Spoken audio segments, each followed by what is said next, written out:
ಆಕೆಯನ್ನು ಕಲ್ಲೆಸೆದು ಸಾಯಿಸಬೇಕು. ಇವ್ರ ತೀರ್ಮಾನ ನೋಡಿ, ಮನುಷ್ಯನ ತೀರ್ಮಾನ ಇಷ್ಟೇ. ಇವನೇ ಎಲ್ಲ, ಅರಸನು, ರಾಜನು, ನ್ಯಾಯಾಧಿಪತಿ, ಜಡ್ಜು ಎಲ್ಲ ಇವಂದೇ. ಓನ್ ಅಂಡ್ ಸೋಲ್ ಡಿಸಿಷನ್ ತಗೊಂಡ್ಬಿಡ್ತಾನೆ. ಆದರೆ ಯೇಸು ಸ್ವಾಮಿ ಅಂತ ಒಬ್ಬ ವ್ಯಕ್ತಿ ಅಲ್ಲಿದ್ದ. ಆ ಸ್ವಾಮಿ ಏನಂತ ಹೇಳಿದ್ರು, ನಿಮ್ಮಲ್ಲಿ ಯಾರಲ್ಲಿ ಕೂಡ ತಪ್ಪು ಇಲ್ಲದೆ ಇರುವವನು ಆ ಆಕೆ ಮೇಲೆ ಕಲ್ಲು ಹಾಕು. ಇವಾಗ ಯಾರಾದ್ರೂ ಹಾಕಿದ್ರ?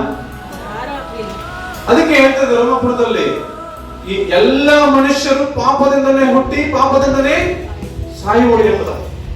ಅಂದ್ರೆ ನಾವೆಲ್ಲರೂ ಕೂಡ ಒಳ್ಳೆಯವರ ಇಲ್ಲ, ನಮ್ಮಲ್ಲಿ ಪಾಪ ಇದೆ 100%. ಅದಕ್ಕೆ ಯಾರು ಕೂಡ ಅಲ್ಲಿ ಕಲ್ಯಾಣ ಹಾಕ್ಲಿಕ್ಕೆ ಮುಂದೆ ಬರಲಿಲ್ಲ. ಈಗ ಯೇಸು ಸ್ವಾಮಿ ಕೂಡ ಆಕೆಯನ್ನು ನೋಡಿ ಒಂದು ಮಾತನ್ನು ಹೇಳ್ತಾರೆ, ಅಮ್ಮ ನಿನ್ನ ಮೇಲೆ ಯಾರು ಕಲ್ಲಾಕಿಲ್ಲ ಅಂತ ಹೇಳ್ತಾರೆ.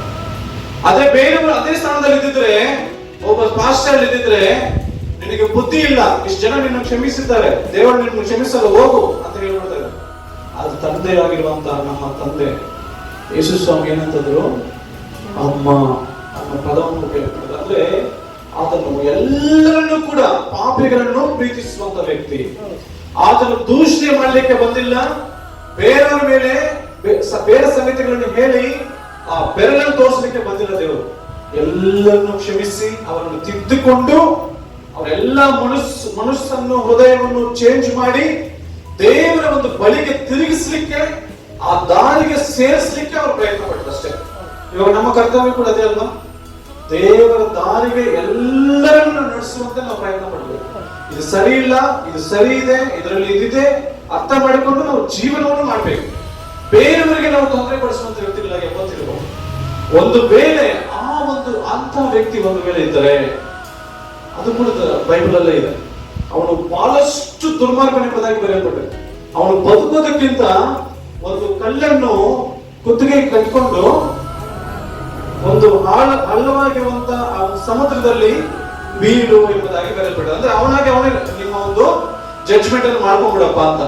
ಅದಕ್ಕೆ ದೋಷವೆಂದೆನಿಸುವುದರಿಂದ ನಿನ್ನನ್ನು ನೀನೇ ದೋಷಿ ಎಂದು ತೀರ್ಪು ಮಾಡಿಕೊಂಡ ಹಾಗಾಯಿತು. ಮತ್ತೊಬ್ಬರಲ್ಲಿ ದೋಷವೆನಿಸುವ ನೀನು ಆ ದೋಷಗಳನ್ನೇ ನಡೆಸುತ್ತೀಯಲ್ಲ.